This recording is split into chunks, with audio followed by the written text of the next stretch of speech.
say, the second time I watched this trailer to do my notes for this breakdown, I could kind of see why some of you like it, particularly in the second half.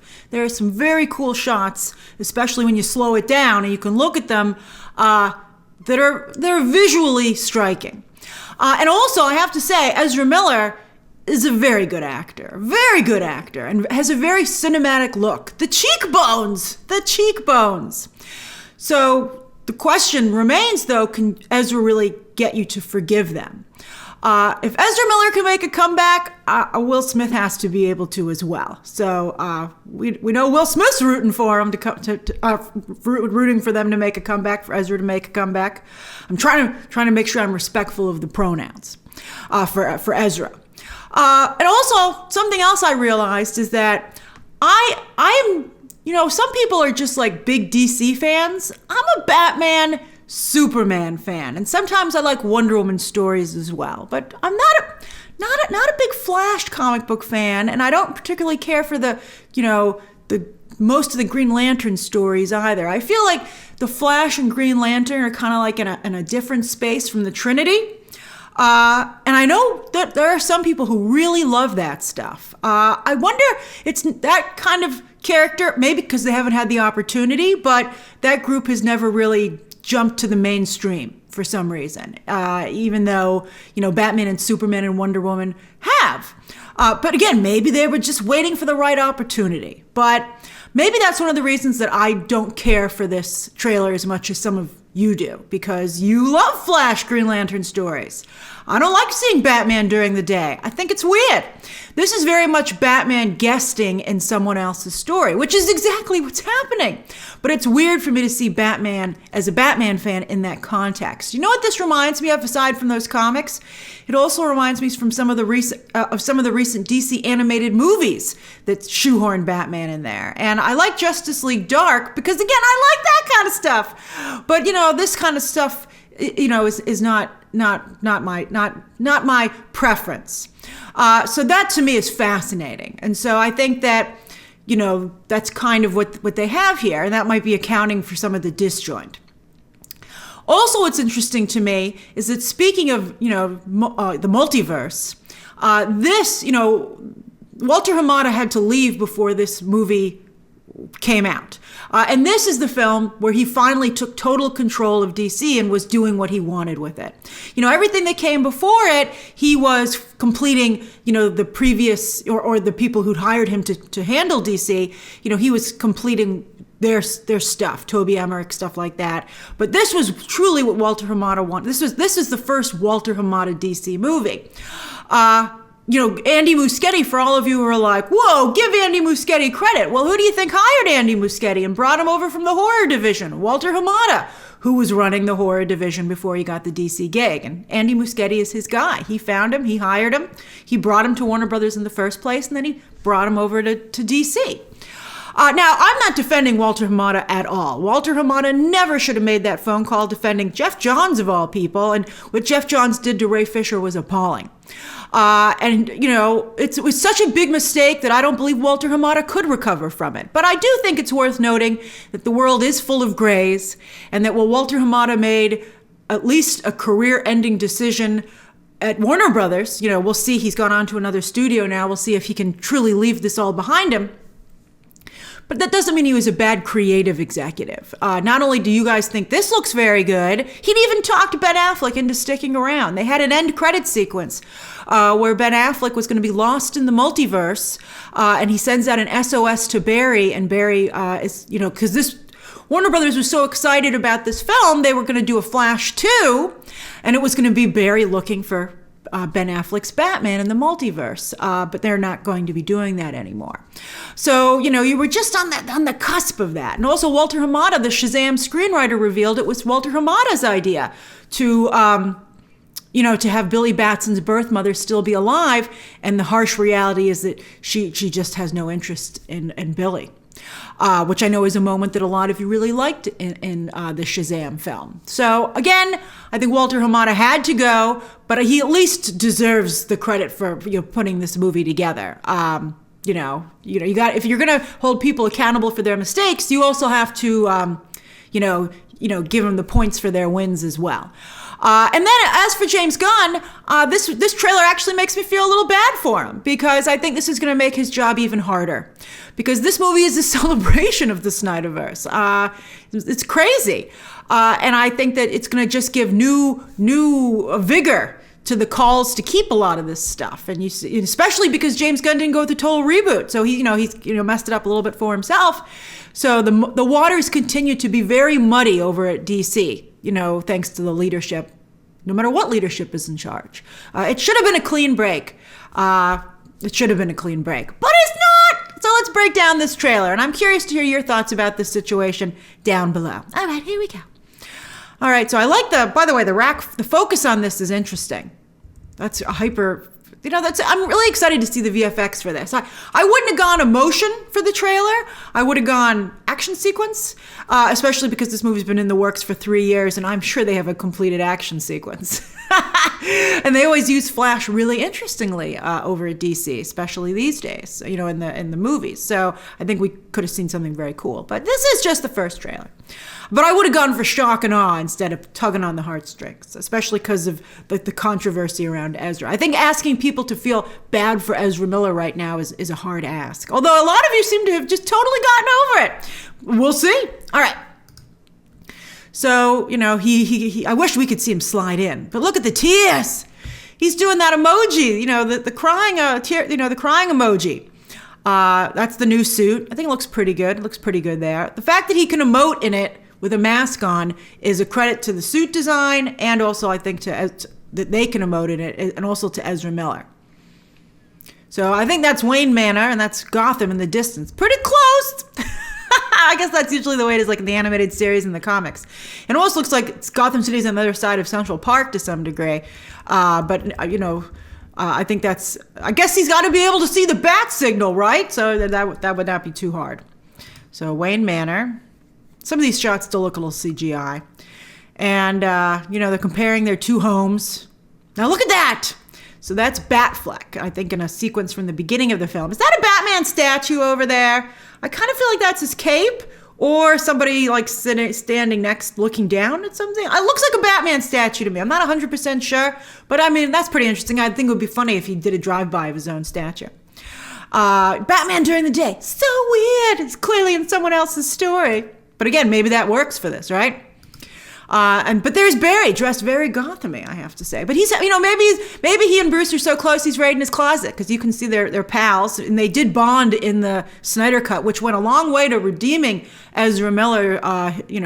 Ezra Miller's depiction of the character. I thought Ezra was quite good in the Zack Snyder's Justice League cut. So Michael Keaton's saying, why do you want to save this universe? You could just run to whatever universe, fits your fancy, right? Like, be like Goldilocks. Find the universe that's just right. That'd be a funny sequence, right? So I think that you're seeing something with powers. I think this is a theory. I feel like one Barry is tricking the other Barry into giving him powers as well. Oh, they make changes here in some of the Flash lore. So there's some kind of break-in. And I like this shot, although it reminds me a little bit of Shazam. Billy Batson's going to be standing next to him being like, hey, buddy, what's up? Let's both jump off this building together. But if Barry runs down the side of the building, I know Flash fans are going to geek out. So, and this is a cool shot, actually. When you slow it down, you can see that Barry's running. It's very hard to make out what's happening here. He seems to be at the precipice of doing something amazing. You're like, woo, but when that happens too quickly, it's hard to it just looks like a Flash transition sequence. They're like, the Flash! That's what it looks like if you don't slow it down. And so he's like, this is the universe that I want to save because it's the only one where my mom's still alive. And you're like, you're doubling down on the Martha connection? That truly is Batman's Achilles heel. Go up talk to Batman about his mom. You can do anything you want. And so it's weird to me. That's a weird double down. But I guess as Barry says in this very trailer, time has a pattern, is a pattern that it can't stop reliving. So there he is with his mother. And I have to say, Andy Muschietti, who is himself from Argentina, is doing a very nice job with the Latino representation in this movie. This actress playing Barry's mother is Maribel Verdú from Spain. And of course, Sasha Calle, who is Supergirl, is Colombian descent. And also, this is Ian Io playing young Barry. As you can see, this is another. Also, you can see them using the color, the lighting, to tell you what universe you're in. So the different filters, right? This is clearly the bad one. So poor Barry's mom. There's Barry. I don't think that's a good match for Ezra Miller. So they're like the Flash. And I like him running. This is a cool POV. You know, the tranquility of it. Whee! Oh, there's an early day. Run, Forrest, run! Before he has his powers. And look at time speeding up behind him. Oh, that's pretty cool. If only Batman had that as a button in his utility belt. He'd be like, hello, I can't be in daytime stories. Boop! Barry, run us into nighttime. Maybe that's why the focus on this is weird, because maybe Ezra Miller is in fact in front of a green screen. Now that actually, you know, again, parallels, right? Time repeating its patterns. I believe that's Michael. At first I thought Michael Keaton was painting, but I think that's his swollen, bruised hand. I'm like, oh, that's like such bad bruises. Your hand looks green. That's a bad bruise. So I think, you know, that's clearly the Waynes. They're both, you know, both have pictures of their mothers who have died. It's so Batman v Superman. It's craziness. All right, so this is a good shot.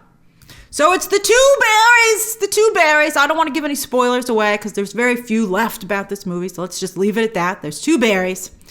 And Barry on the right, this is his world. I guess this is the Barry of Michael Keaton's Batman. And he doesn't have any powers. He doesn't know, you know, there's no metahumans in this world, as we find out from this very trailer. But, you know, I have to say, kudos to the design, the costume design department, the hair and makeup team. The haircuts are transformative. And then also, of course, to Ezra Miller themselves. It's funny, you know, of course I'm being respectful of their pronouns, but here they're literally them. So that's you know, very interesting.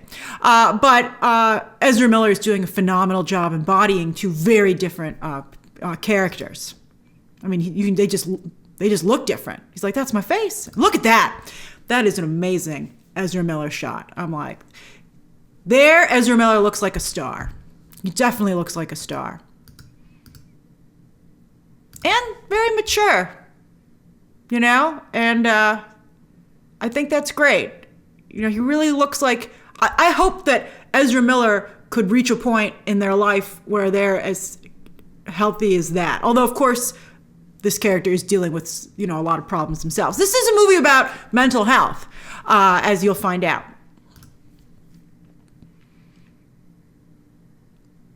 So there they are, Wayne Manor. So see, now this is interesting.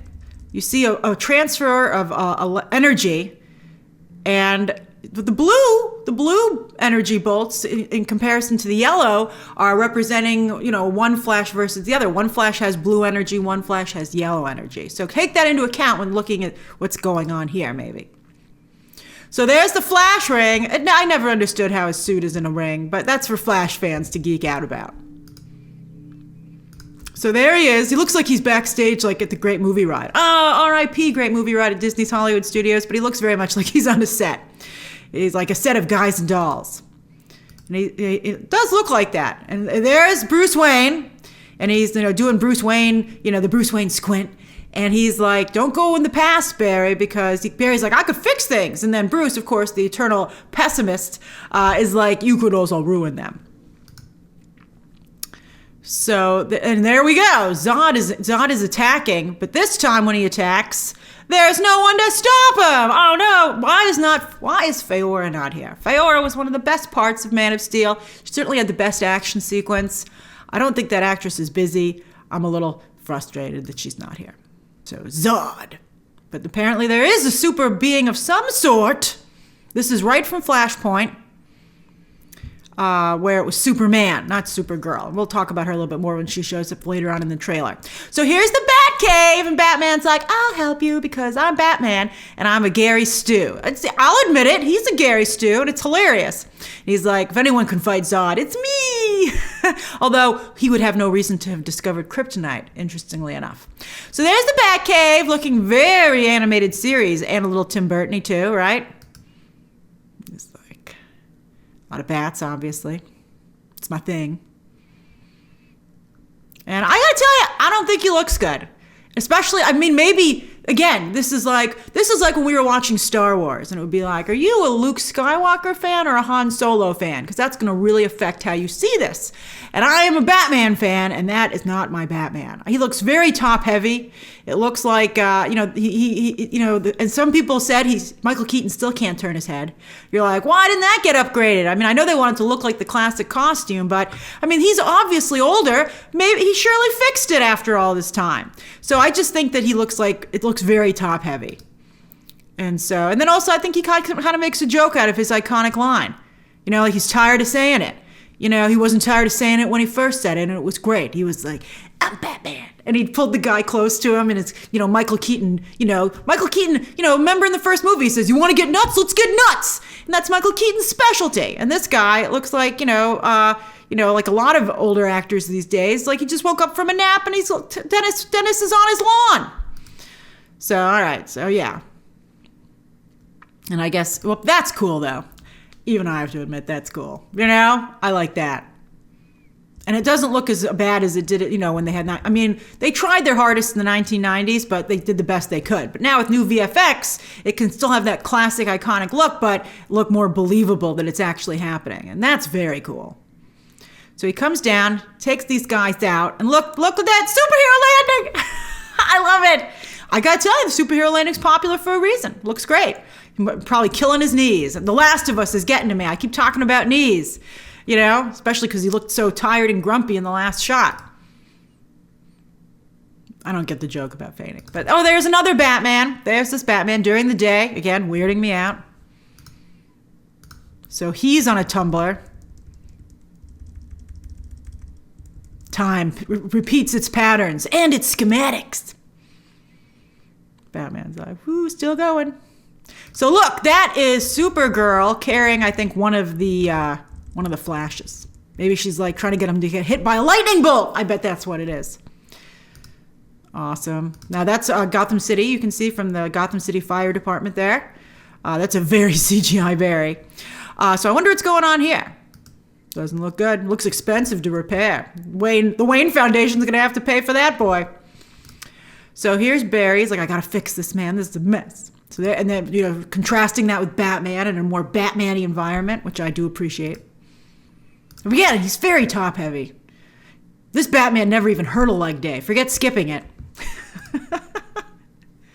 I'd like to thank Dwayne Johnson for making me aware of leg day and understanding the lingo. I know I can now look at this and say, missing leg day. If only Alfred had been there to remind him. I wonder where Alfred is. We all know the sad answer to that one. So is that Iris? I think it's Iris or his mom. And look at that. I think they're working together in this shot. They're like, we'll take on Zod. Ha ha. Twin flash powers, super twins unite or whatever. They apparently both know their science. So that is a cool shot. I would have liked to have seen more of that. Swing. And that swing indeed. Let's light them up. So that's very cool. This trailer and the posters, they're leaning so much into Batman, I wish they had more energy. I like the lightning with Flash. I'm like, lightning! Lightning, please. So very much in Barry's room. Oh yeah, Barry's room. Oh, Pacific Rim? What?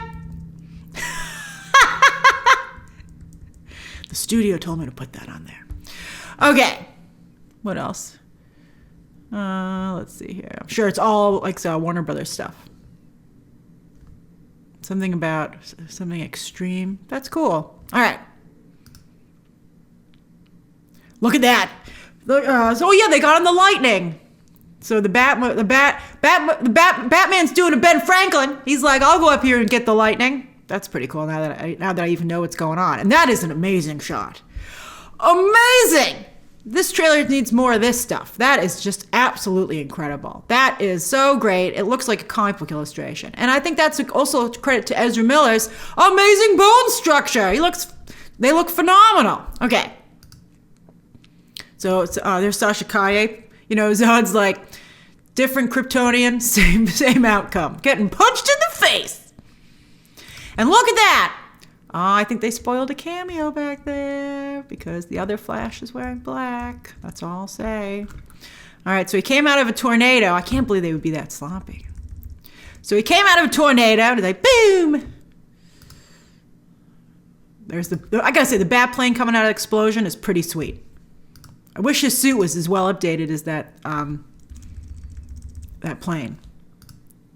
There's Sasha Calle, looking very, she looks great. She looks great. A lot of the Superman stuff, dealing with the powers for the first time, perhaps, because she's got a lot of sun. She's got a lot of sun. And she's been, of course, kept underground for all these, for her whole life. So this is a misdirect. So this is Batman. Very, very looking, Ben Affleck's Batman, looking very action figure Batman, right? You can come up with what name you think this would be. So a lot of that stuff looks ornamental in the decorations. That's why it reminds me of an action figure. He's like, I just like this look. It's what I wanted to wear today. But look at that. That is the other Flash. You can tell by the lightning bolt on the boot. Even though it's the color, maybe it's an old Batman suit they've repurposed or something. Well, that would be interesting.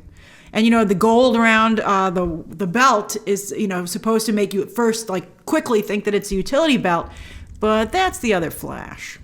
So I wonder what's going on here. Are they working together? They seem to now be maybe fighting. What? And then here's another awesome shot, thanks to amazing bone structure. Ezra Miller can yell. Wow, that's a double side. That's got more than one meaning these days. And look, so what is this? Bat plane vision? Here we go. I hope we go all the way through that explosion then, from that perspective. That would be pretty neat. Let's see here. So this reminds me of Black Widow. Reminds me because it's almost the exact same sequence. So Barry's like, what are we doing here? And Bruce is like, trying not to get killed. And he sounds exactly like how it should have ended Batman, which I find hilarious. And he gives a hand signal to Supergirl, who's back there. And looks like she's charged. And it's like ping, ready to go. And she comes in here and she's really taking care of business. And I have to say, showing tremendous restraint, considering what was done to her. And she doesn't even, I don't think she even, this looks a little CGI, but she doesn't even seem to kill that guy. But I think that would, quite frankly. You think she doesn't know her own power. So you think this would be a pretty bloody fight, but I guess they want the PG-13 rating. So he's like, that's not Clark. She says, my name is Kara Zor-El. And she's got the S1 designation from the comics there. There's Wayne Manor. And I wonder by the way, who's behind the berries? Who's back there? Very curious who's standing back there.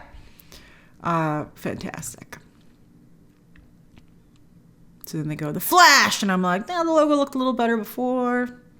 And this, that's excellent. They've gotten very good at doing flying VFX. That looks believable. She's got the thumb holes. I love thumb holes. That is a very nice shirt. So that looks cool. That looks really cool. And Silly Barry is like, taking some, our kids are going to, I like that he talks about our kids. Our kids are going to want to see this. I think that's funny. And she looks great. She looks great. She does look great. I think this is a great take on Supergirl. Although it's not the Supergirl they're going to go with. So enjoy it for what it is. I hope they sell that shirt. They could easily sell that shirt. Looks like an athletic shirt. Me want.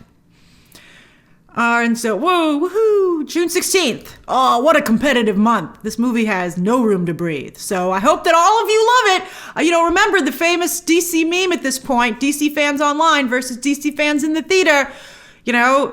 No more like, well, it wasn't exactly what I wanted, so I didn't go to the theater. You guys got to start showing up. And we'll see. We'll see if people just think this is a great goodbye or if it, gives renewed vigor to let's keep some of this stuff. Although, Gunn seems to say, because he's keeping some of his own stuff, I guess he doesn't really have a leg to stand on about not keeping some of yours. So maybe he will. Depends how much money this movie makes. So if you like this, go see it. All right, so what did you think? What do you think? What kind of DC fan are you? Which are your favorite stories? Share your thoughts. Thank you for going over this with me down below. Share your thoughts down below. Subscribe today. And of course, as always, you can check out some more videos right now.